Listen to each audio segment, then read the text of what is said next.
Pemirsa, kita menuju Bursa Efek Indonesia untuk melihat penutupan perdagangan hari ini bersama Glenn Joshua dan juru kamera Sartika Harahap. Glenn, bagaimana kinerja IHSG beberapa menit jelang penutupan hari ini? Ya, masih sama, memang tidak terjadi perubahan yang signifikan, Poppy, karena indeks harga saham gabungan hari ini terpantau mengalami konsistensi bergerak menguat di teritori positif sejak tadi penutupan sesi kedua, bahkan sejak pembukaan sesi pertama pada pukul 9 tadi pagi. Indeks harga saham gabungan tadi pagi dibuka menguat 0,15% ke level 4.641 dan tadi langsung menunjukkan penguatannya, bahkan tadi menembus penguatan 2% dan juga konsisten bergerak di atas level 4.700.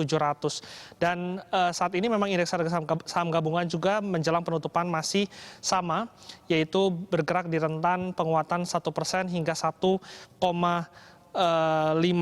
Selain itu juga jika kita melihat bagaimana investor asing, pergerakan investor asing di perdagangan hari ini memang tampak masih mencatatkan net buy-nya berbanding terbalik dengan tadi pada sesi pertama di angka 113 miliar, saat ini tercatat di angka 338 miliar. Namun sebelum saya melanjutkan, saya akan mengajak Anda untuk melihat langsung bagaimana penutupan dari indeks harga saham gabungan di sesi kedua 28 Mei 2020.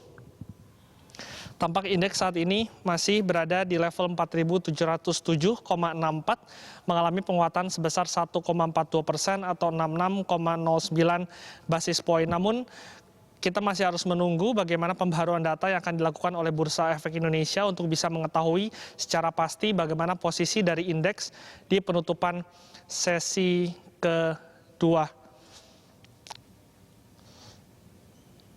Indeks harga saham gabungan di perdagangan 28 Mei 2020 ditutup menguat 1,61% atau 74,63 basis poin di level 4.716,19.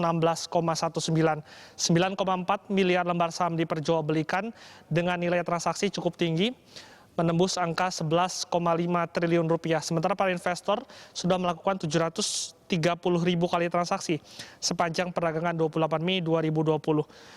Melanjutkan, Poppy, tadi indeks investor asing mencatatkan net buy-nya di angka 338 miliar pada hari ini.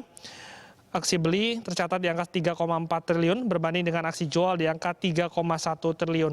3 emiten dari perbankan yang masuk dalam jajaran LQ45 seperti Bank BCA, Bank BRI, dan juga Bank Mandiri menjadi 3 emiten dengan nilai tertinggi yang paling banyak dibeli oleh para investor asing.